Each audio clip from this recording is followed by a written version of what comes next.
నాకున్న సమాచారం నిన్నక మొన్న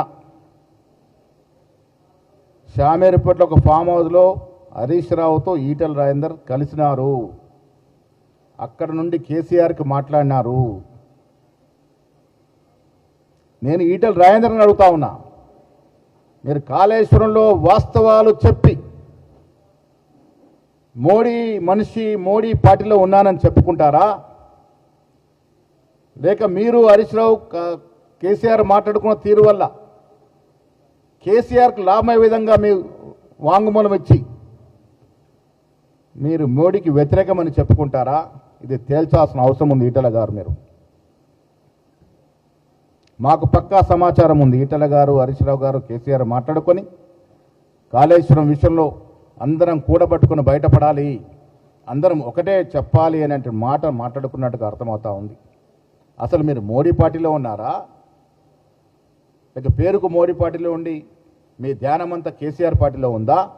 ఈ కాళేశ్వరం ముందు మీరు చెప్పబోయే వాంగ్మూలం, మీకు చెప్పబోయే భయాన మీద చేత తెల్లడం అవుతుందనే మాట కూడా చెప్తా ఉన్నాను. దొంగలు ఊర్లు మంచుకున్నట్టుగా 10 ఏళ్ళు దోశారు.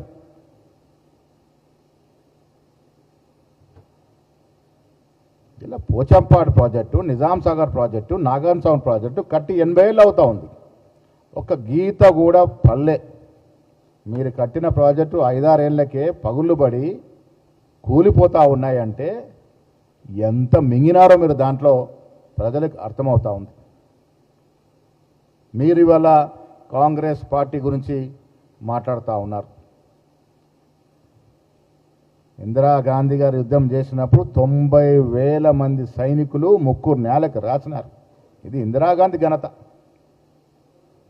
ఇలా మీరు ఏం సాధించినారో యుద్ధంలో చెప్పలేకపోతా ఉన్నారు, ఏం కోల్పోయామో చెప్పలేకపోతా ఉన్నారు. అంతా మ్యాచ్ ఫిక్సింగ్లే.